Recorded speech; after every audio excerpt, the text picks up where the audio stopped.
গণ অভ্যুত্থান করে দেখালো যে পরাক্রমশালী হাসিনা সরকারকে কি করে ঝেঁটিয়ে বিদায় করতে হয়। আপনি দেখলেন 16 বছর ধরে রাজনৈতিক দলগুলো যে আন্দোলনের কোনো কনক্লুশন টানতে পারছিল না, স্টুডেন্টরা পাবলিক ইউনিভার্সিটি, প্রাইভেট ইউনিভার্সিটি, এমনকি মাদ্রাসার ছেলেমেয়েরা রাস্তায় নেমে হাসিনাকে বিদায় করে দেখালো। পরিকল্পনা করেই হাসিনা সরকারের পতনে ছাত্র জনতার নেতৃত্বে ছিলেন তারা। কোটা আন্দোলন থেকে এক দফার আন্দোলন, নিশ্চিত তাদের plan A, B, C ready ছিল। প্ল্যান এ কাজ না করলে বি কিংবা সি প্ল্যান নিয়ে মাঠে থাকতো তারা। এমন যে যদি কোনো রাষ্ট্রের সাথে কোনো রাষ্ট্রের সমতার, ন্যায্যতার এবং আত্মসম্মানের সম্পর্ক থাকে, তবে এক রাষ্ট্র কখনো আরেক রাষ্ট্রের একজন নাগরিককে এভাবে সীমান্তে ঝুলিয়ে হত্যা করতে পারে না। আমাদের পার্শ্ববর্তী রাষ্ট্র বিগত 53 বছর ধরে একটি গোষ্ঠীকে ক্ষমতার চেয়ারে বসিয়ে যেভাবে এই বাংলাদেশ নামক রাষ্ট্রটির সার্বভৌমত্বকে কুক্ষিগত করে রেখেছিল, বাংলাদেশের ছাত্র জনতা ঐক্যবদ্ধভাবে 2024 সালে তার মোক্ষম জবাব দিয়েছে।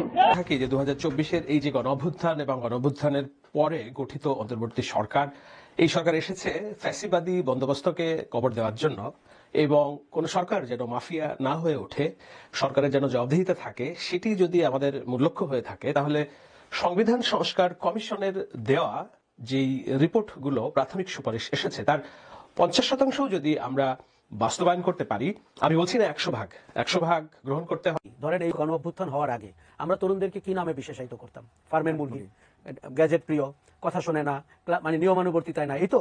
কিন্তু তারা তো একটা গণ অভ্যুত্থান করে দেখালো যে পরাক্রমশালী হাসিনা সরকারকে কি করে ঝেঁটিয়ে বিদায় করতে হয়। আপনি দেখলেন 16 বছর ধরে রাজনৈতিক দলগুলো যে আন্দোলনের কোনো কনক্লুশন টানতে পারছিল না, স্টুডেন্টরা পাবলিক ইউনিভার্সিটি, প্রাইভেট ইউনিভার্সিটি, এমনকি মাদ্রাসার ছেলেমেয়েরা রাস্তায় নেমে হাসিনাকে বিদায় করে দেখালো। এখন তাদেরকে একটা রাজনৈতিক পরিচয় আপনার দিতে হবে। এবং যত তরুণ অবস্থায় দেখুন, আমরা অনেক জায়গায় মাল্টিন্যাশনাল কোম্পানি, গ্লোবাল কোম্পানির সিইওকে দেখি 30-এর নিচে। আমরা পৃথিবীর অনেক দেশে তরুণ প্রধানমন্ত্রী দেখি, রাষ্ট্রপতি দেখি। তার মানে তাদেরকে আপনি যত নেতৃত্বে আনবেন তত কিন্তু তারা ঋদ্ধ হবেন। তবে হ্যাঁ, তাদের কারো কারোর মধ্যে আমরা হঠকারিতা দেখি। ফ্যাসিবাদের বিদায়ের পরে তাদেরকে ফ্যাসিস্ট আচরণ করতে দেখছি, তাদের অনেক কথাবার্তা ফ্যাসিজমের প্রকাশ হচ্ছে। এগুলো খারাপ উদাহরণ, কিন্তু খারাপ উদাহরণের কারণে আপনি ভালো সম্ভাবনাকে নষ্ট করে ফেলবেন, সেটি হবে না। কাজে আমি মনে করি যদি 21 বছর প্রার্থী হওয়ার বয়স 25 থেকে কমিয়ে করা হয়, এটি একটি ভালো উদাহরণ। আমরা এবার দেখি রাজনৈতিক দলগুলো তরুণ নেতৃত্ব কি করে খুঁজে বের করেন, এবং যদি 10% পর্যন্ত আপনাকে তরুণদের ভেতরে দিতে হয়, আমার ধারণা একটা বড় প্রতিযোগিতা শুরু হবে সব দলের ভেতরেই, যে আমি কত তরুণতর মানুষকে আমার দলের প্রতীক দিতে পারি। আমরা দীর্ঘদিন 54 বছর বাংলাদেশের পুরনো রাজনীতির চেহারা দেখেছি, বড় দলগুলোর আচরণ দেখেছি, তারা বিরোধী দলে থাকলে কি আচরণ করে দেখেছি, সরকারে গেলে কি আচরণ করে সব দেখেছি। আমার ধারণা 5ই আগস্ট শুধুমাত্র আওয়ামী লীগের ফ্যাসিজমকেই বার্তা দিয়েছে তা না, বিএনপি বা বড় দলগুলোকেও কিন্তু বার্তা দিয়েছে। সেই বার্তাটি হচ্ছে আমরা নতুন রাজনীতি চাই, আমরা পরিবর্তিত চেহারার রাজনীতি চাই, আমরা জবাবদিহিতার রাজনীতি চাই। তবে বৈষম্য বিরোধী ছাত্র আন্দোলন রাজনৈতিক দল হোক, এটি আমি যেমন চাই, কিন্তু তারা যেই ভঙ্গিতে দল করবে সেটির দিকে আমি নজর রাখছি। শিয়া বাটার ও ভিটামিন ই সমৃদ্ধ lily glam beauty soap, lily always beautiful. তারা যদি ডিজিএফ এর সাথে মিলে দল করে, তারা যদি জামাত ইসলামীকে সাথে নিয়ে দল করে, তারা যদি উগ্রবাদীদেরকে সাথে নিয়ে দল করে, আমি আজকে বলে যাচ্ছি আপনার কাছে, ওই দলের কোনো রাজনৈতিক ভবিষ্যৎ হবে না। কিন্তু তারা যেভাবে গণ অভ্যুত্থান করেছে তাতে তো তাদের কোনো সাংগঠনিক পরিচয় ছিল না। এত মানুষ কি করে রাস্তায় নামলো? আমার ধারণা তাদের ইতিবাচক রাজনীতির দিকে তাকাতে হবে, নতুন রাজনীতির দিকে তাকাতে হবে। তারা কেউ কেউ ভাবছে, গতকালকে একজন বলেছেন যে শ্রীলঙ্কাতে তো একটি দল ক্ষমতায় চলে গেল যারা এর আগে 3% ভোট পেয়েছিল। আমার মনে হয় এই প্রেক্ষাপট এত দ্রুত মেলানো খুব কঠিন, এটি ডিফারেন্ট প্রেক্ষাপট রয়েছে। আমি চাই আগামী পার্লামেন্টে বৈষম্য বিরোধী বা নাগরিক কমিটির প্রতিনিধিত্ব থাক, এবং তারা যদি দ্বিতীয় সর্বোচ্চ আসন পেয়ে যায় আমি কিন্তু খুব খুশি হব। তবে তাদের এখনই হয়তো সময় হয়নি সরকার পরিচালনা বা নেতৃত্বের জায়গা বা নির্বাচিত হয়ে সরকার গঠন করার। এই ধৈর্য তাদের দেখাতে হবে। তারা যদি তৃতীয় হয়, সিগনিফিকেন্ট ফোর্স হিসেবে বাজারে থাকবে। আমার মনে হয় যে এই সংস্কার প্রস্তাবনাগুলো আজকে আমরা যত সহজে আলাপ করছি, আগামীকাল যখন রাজনীতিবিদদের সাথে বা তার কয়েক সপ্তাহ পরে রাজনীতিবিদদের সাথে কথা হবে, আপনি কিন্তু অনেক প্রস্তাবনাকে আলোর মুখ দেখতে দেখবেন না। কেননা তারা কেউ কেউ মনে করেন যে এই প্রস্তাবনাগুলো রাজনীতির বাইরের লোকজন করে, এবং যারা পশ্চিমা ধাঁচের গণতন্ত্রের পক্ষের মানুষ, যারা আমাদের উপমহাদেশীয় রাজনীতির ভেতরের চেহারাটা বোঝেন না। দেখুন, আমাদের নিজের সমস্যা কিন্তু দলে না, সমস্যা কিন্তু সরকারে না, সমস্যা আপনি এবং আমি। আমরা চাই কি জানেন? একজন ব্যক্তিকে পূজা করতে। একটি দলে একজন মানুষ থাকবে, কেন? তাহলে আপনার অনেক সুবিধা হয় ওই ব্যক্তির কাছে চলে যেতে অথবা ওই ব্যক্তির পূজা করতে। তাহলে যেটা হবে, আপনার উদ্দেশ্য হাসিল হয়ে গেল। আমার ধারণা দলের ভেতরে অনেকে চাইবেন না যে প্রধানমন্ত্রী একজন হবেন, সংসদীয় দলের প্রধান একজন হবেন, বিরোধী দলের প্রধান একজন হবেন, অথবা তার রাজনৈতিক দলের সভাপতি একজন হবেন। এই যে 4, 5, 6টি 10টি মানুষ হয়ে গেলেন, এটিই কিন্তু গণতন্ত্র। কিন্তু আমরা আনফরচুনেটলি ওই গণতন্ত্রের ধারায় নেই, মানসিকভাবেও নেই, সাংগঠনিকভাবেও নেই। কাজে রাজনৈতিক দলগুলো হয়তো কিছুটা প্রতিবাদ করবে যে অনেক চেঞ্জ হয়ে যাচ্ছে। এবং আপনি খেয়াল করেছেন গত 5 মাসে আমরা সরকারের সংস্কার নিয়ে যত কথা বলেছি, তার মনে হয় না 5% আমরা রাজনৈতিক দলের সংস্কার নিয়ে কথা বলতে পেরেছি। কাজে এই সরকারটি গঠন করবেন কারা? রাজনৈতিক দল। তার ভেতরে যদি গণতন্ত্রের চর্চা না থাকে, তার ভেতরে যদি জবাবদিহিতা না থাকে, তিনি কি করে দেশে গণতন্ত্র এবং জবাবদিহিতা প্রতিষ্ঠা করবেন? পরিকল্পনা করেই হাসিনা সরকারের পতনে ছাত্র জনতার নেতৃত্বে ছিলেন তারা। কোটা আন্দোলন থেকে এক দফার আন্দোলন, নিশ্চিত তাদের plan A, B, C ready ছিল। প্ল্যান এ কাজ না করলে বি কিংবা সি প্ল্যান নিয়ে মাঠে মাঠে থাকতো তারা। এমন মেধাবী তরুণদের নিশ্চিত সেফ এক্সিট প্ল্যানও রয়েছে, অর্থাৎ নির্বাচিত সরকার ক্ষমতা আসার পরে কিংবা আগে কি করবেন তারা। হাসনাত, সার্জিস, আসিফ, নাহিদদের আগামী প্ল্যান কি, এটা নিয়েই দিন দিন কৌতূহল বাড়ছে। হাসিনা সরকার পতনের পর থেকে এখন অব্দি বৈষম্য বিরোধী ছাত্ররা চিৎকার করে বলছেন কাউকে ছাড় দেবেন না তারা, অর্থাৎ নির্বাচিত সরকার ক্ষমতা আসার পর তারাও যদি কোনো ভুল করে তাহলে রুখে দাঁড়াবেন হাসনাত, সার্জিসরা। অন্যদিকে চেয়ারকে সুরক্ষিত রাখতে রাজনীতির সূক্ষ্ম পরিকল্পনার অন্যতম হাতিয়ার প্রতিপক্ষকে দমিয়ে রাখা, সে হিসেবে নির্বাচিত সরকারের কঠোর নজর থাকার কথা বৈষম্য বিরোধীদের দিকে।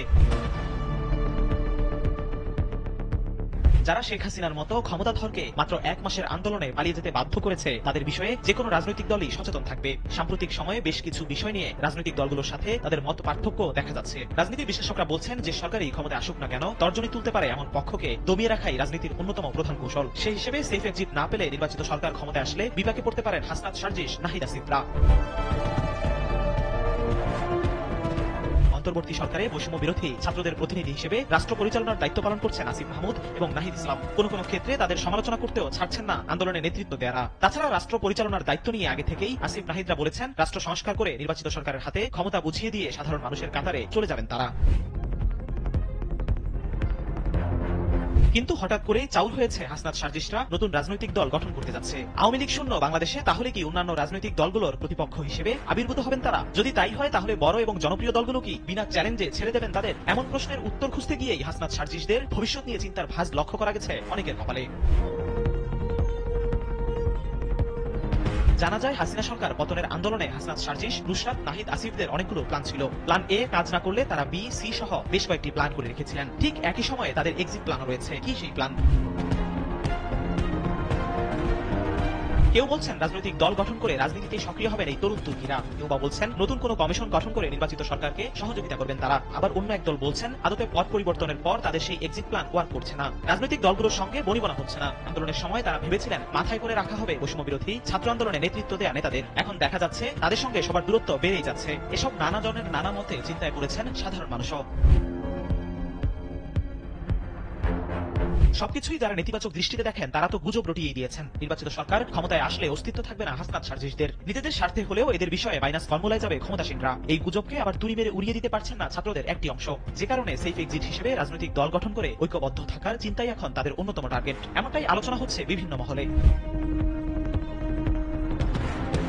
তবে নির্বাচনে অংশ নিয়ে ভালো ফলাফল বের করে আনা যে কোনো নতুন দলের পক্ষে কঠিনই শুধু নয়, অসম্ভবই বলা যায়। রাষ্ট্র পরিচালনার দায়িত্ব নেওয়া কিংবা পাওয়া আরো দুষ্কর। সুতরাং রাজনৈতিক দল গঠন করে যে হাসনাত, সার্জিসরা ভালো কিছু করতে পারবেন এমনটা মনে করছেন না বিজ্ঞরা। তাহলে যে যদি কোনো রাষ্ট্রের সাথে কোনো রাষ্ট্রের সমতার, ন্যায্যতার এবং আত্মসম্মানের সম্পর্ক থাকে, তবে এক রাষ্ট্র কখনো আরেক রাষ্ট্রের একজন নাগরিককে এভাবে সীমান্তে ঝুলিয়ে হত্যা করতে পারে না।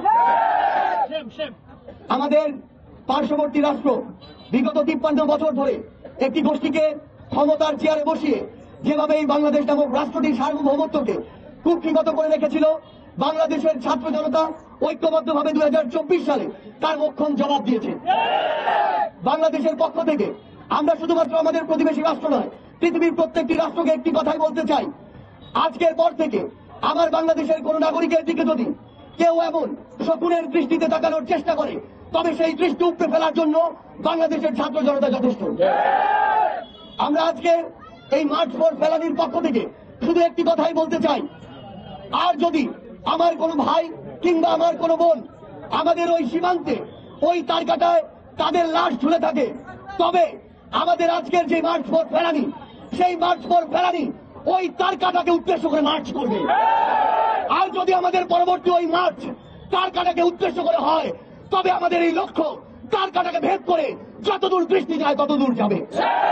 আমরা শুধু স্পষ্ট করে পৃথিবীর প্রত্যেকটি দেশকে একটি কথাই বলতে চাই, এই যে সীমান্ত হত্যা তারকাটা দেওয়ার নামে যেই জোর করে যে বাধা দেওয়ার যে প্রয়াস, সেই প্রয়াস বাধা দেওয়ার জন্য, সেই প্রয়াস রুখে দেওয়ার জন্য নতুন করে যে অভ্যুত্থান হয়েছে, এই অভ্যুত্থানের স্ফুলিঙ্গ পুরো পৃথিবীতেই ছড়িয়ে পড়বে।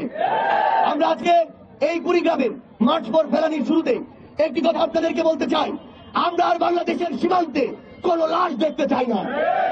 আমাদের বাংলাদেশের যত নাগরিককে ওই সীমান্তে লাশ করা হয়েছে তাদের বিচার আন্তর্জাতিক ট্রাইব্যুনালে করতে হবে। আমাদের বোন ফেলানির স্মৃতিকে বাঁচিয়ে রাখার জন্য নতুন যে আমাদের বিশ্ববিদ্যালয়, কুড়িগ্রাম কৃষি বিশ্ববিদ্যালয়, সেই বিশ্ববিদ্যালয়ের একটি আবাসিক হল আমাদের বোন বীর শহীদ ফেলানির নামে করতে হবে। আমাদের সীমান্তে যে মরণঘাতী অস্ত্রগুলো ব্যবহার করা হয়, চুক্তির মাধ্যমে সকল প্রকার মরণঘাতী অস্ত্র ব্যবহার নিষিদ্ধ করতে হবে। আমরা স্পষ্ট করে বলতে চাই, আগামীর বাংলাদেশের এই যে ছাত্র জনতা, যেই ছাত্র জনতা অভ্যুত্থান করে নতুন বাংলাদেশ দিয়েছে, সেই ছাত্র জনতা আর কোনদিন নতজানু পররাষ্ট্রনীতি মেনে নিবে না। আমরা স্পষ্ট করে আগামীর তরুণ প্রজন্মের ছাত্র জনতার প্রতিনিধি হিসেবে বাংলাদেশের যারাই ক্ষমতাতে আসুক না কেন, তাদেরকে শুধু একটি কথাই বলতে চাই, ক্ষমতাকে আঁকড়ে ধরার জন্য আপনাদের মধ্যে কেউ যদি কোন দেশের কিংবা কোন গোষ্ঠীর দালাল হন, তবে আপনাদের পরিণতি ওই খুনি হাসিনার মতোই হবে। আজকে আমরা এই বাংলাদেশের উত্তরের যে প্রান্তিক জেলা কুড়িগ্রাম, এই কুড়িগ্রামের মানুষ বিভিন্ন সময় বিভিন্নভাবে অবহেলিত হয়ে এসেছে। আবার এই কুড়িগ্রামের মানুষকে শুধুমাত্র একটি তিস্তা প্রকল্পের কারণে প্রতি বছর হাজার হাজার কোটি টাকার ক্ষতির সম্মুখীন হতে হয়েছে। গোপালগঞ্জের মতো একটি জেলায় প্রতি বছর যে বাজেট গিয়েছে, পুরো রংপুর বিভাগে সেই বাজেট আসেনি। অভ্যুত্থানের পরে গঠিত অন্তর্বর্তী সরকার, এই সরকার এসেছে ফ্যাসিবাদী বন্দোবস্তকে কবর দেওয়ার জন্য, এবং কোন সরকার যেন মাফিয়া না হয়ে ওঠে, সরকারের যেন জবাবদিহিতা থাকে, সেটি যদি আমাদের মূল লক্ষ্য হয়ে থাকে, তাহলে সংবিধান সংস্কার কমিশনের দেওয়া যেই রিপোর্টগুলো প্রাথমিক সুপারিশ এসেছে তার 50% যদি আমরা বাস্তবায়ন করতে পারি, আমি বলছি না 100% গ্রহণ করতে হবে এমন কোনো কথা নেই, এবং 100% গ্রহণ করার হবে এমন কোনো নিশ্চয়তা নেই, কিন্তু তবুও আমরা যদি 50%ও যদি রাষ্ট্র পরিচালনার কাঠামোয় যোগ করতে পারি, হয়তো বা সত্যিকার অর্থেই এটি একটি মুজিববাদের সংবিধানের কবর দেওয়ার সংবিধান হিসেবে আসতে পারে আমাদের সামনে। যদিও রাজনৈতিক দলগুলো, বিশেষত প্রধান রাজনৈতিক দল বিএনপি, ইসলামী দল জামায়াত ইসলামী, বাম রাজনৈতিক দলগুলো কি মতামত দিচ্ছে আমি জানি না। আমি কেবল আপাতত কমিশনের যেসব মূল পয়েন্ট আছে সুপারিশের, সেই মূল পয়েন্টগুলো দেখে কিছু বিষয়ে আমার জটিলতা তৈরি হয়েছে, ধারণা তৈরি হয়েছে, একটু ভাবনা তৈরি হয়েছে যে আদৌ এইভাবে রাষ্ট্র পরিচালনা করা সম্ভব কিনা। আবার কিছু বিষয় মনে হয়েছে যে এগুলো যদি বাস্তবায়ন করা যায়, সামগ্রিক অর্থে আমরা এগিয়ে যেতে পারবো এবং পরিপূর্ণভাবে একটা গণতান্ত্রিক রাষ্ট্র আমরা কায়েম করতে পারবো। ভাবনার জায়গাটা হলো যে গণতান্ত্রিক রাষ্ট্র বলতে আমরা যেটা বুঝি, পশ্চিমা গণতান্ত্রিক, উদার গণতান্ত্রিক রাষ্ট্র পরিচালনার নীতি দিয়ে বাংলাদেশের মতো একটা অনুন্নত, অনুন্নয়নশীল কিংবা উন্নয়নশীল দেশ, যেখানে 18 কোটি জনসংখ্যার বসবাস, যার অধিকাংশই কোন রকম প্রাতিষ্ঠানিক শিক্ষার বাইরে এবং নাগরিক অধিকার সম্পর্কে অসচেতন, কেবলমাত্র হুমসিক্যাল দাবি দেওয়া এবং হুমসিক্যাল কোনো একটা বিষয় নিয়ে একত্র মব তৈরি করার যে টেন্ডেন্সি, সচেতনতা, প্রবণতা আমাদের আছে, সেটি আরো প্রলম্বিত হবে কিনা, কিংবা এই ধরনের একটা জনগোষ্ঠীকে পূর্ণমাত্রায় পশ্চিমা গণতান্ত্রিক রীতি দিয়ে শাসন করা যাবে কিনা, এবং দেশের মানুষের ভাগ্য উন্নয়ন, সেটি যদি আমার অন্যতম রাষ্ট্র পরিচালনার মূল লক্ষ্য হয়ে থাকে, এই যে সংস্কারের প্রস্তাবনা, সেটি দিয়ে দেশ পরিচালনা কতখানি স্মুথ হবে সেটি একটা ভাবনার বিষয়। সেই ভাবনাটা আবার থাকতো না যদি আমরা উত্তর কোরিয়া কিংবা রাশিয়ার ব্যবস্থাপনার মতো সরকার পরিচালনার পদ্ধতি আমাদের মনে মনে মনোজগতে থাকতো। উত্তর কোরিয়া বলতে একনায়কতান্ত্রিক শাসন ব্যবস্থা, রাশিয়া বলতে একনায়কতান্ত্রিক শাসন ব্যবস্থা, যেটা শেখ হাসিনা হাঁটছিলেন যেই পথে কিংবা হেঁটেছেন যেই পথে, এবং সেটা করতে গিয়ে তিনি বাংলাদেশকে একটি স্বৈরতান্ত্রিক রাষ্ট্রে পরিণত করেছিলেন। ফ্যাসিবাদী একটা রাষ্ট্রীয় কাঠামো তৈরি করেছিলেন, যেই রাষ্ট্রীয় কাঠামো পরিচালনা করতে গিয়ে তাকে নানান রকম মাফিয়া তন্ত্রের মতো বাহিনী তৈরি করতে হয়েছে, প্রতিষ্ঠান তৈরি করতে হয়েছে, যেমন সাংবিধানিক প্রতিষ্ঠানগুলো তার মাফিয়া হিসেবে, সহযোগী হিসেবে ব্যবহৃত হয়েছে, বিচার বিভাগ তার মাফিয়া সহযোগী হিসেবে ব্যবহৃত হয়েছে, রাষ্ট্রপতি তার মাফিয়া সহযোগী হিসেবে ব্যবহৃত হয়েছে, গণমাধ্যম তার মাফিয়া সহযোগী টুলস হিসেবে ব্যবহৃত হয়েছে। অর্থাৎ সরকার প্রধান যেভাবে চাইবেন, অপরাপর প্রতিষ্ঠানগুলো ঠিক সেভাবেই কথা বলবে, সেই সুরেই কথা বলবে, সেইভাবেই বিহেভ করবে। এটি যদি হয়ে থাকে স্বৈরতান্ত্রিক একটি রাষ্ট্র পরিচালনার মনোবৃত্তি, সেটি শেখ হাসিনা খুব চূড়ান্তভাবে দেখিয়েছিলেন, করছিলেন, নিজের মতো করেই সবকিছু করছিলেন। সে কারণে অনেকেই মনে করে থাকেন যে রাষ্ট্রের অর্থনৈতিক একটা গতি হয়তো শেখ হাসিনা এনেছিলেন, কিন্তু মানবাধিকার চরমভাবে লঙ্ঘন করেছিলেন, খুন, গুম, হত্যাকাণ্ডকে বৈধতা দিয়েছিলেন সাংবিধানিক ধারাবাহিকতার মাধ্যমে। সুতরাং বাংলাদেশের মতো 18 কোটি জনসংখ্যার দেশ, যেই দেশে মতানৈক্য নেই, মূল জনগোষ্ঠীর বেশিরভাগই নাগরিক অধিকার সম্পর্কে অসচেতন, নাগরিক কর্তব্য সম্পর্কে অসচেতন, শিক্ষার অভাব, এরকম একটা জনগোষ্ঠীকে পরিচালনা করার জন্য নতুন যে সুপারিশকৃত সাংবিধানিক সংস্কার, সেটি কতখানি কার্যকর হবে এটি নিয়ে আমার সংশয় আছে। এই সংশয় থাকার পরেও আমি মনে করি যে এই প্রচলিত সুপারিশকৃত সুপারিশগুলোর যদি অর্ধেকও বাস্তবায়ন করা যায়, তাহলে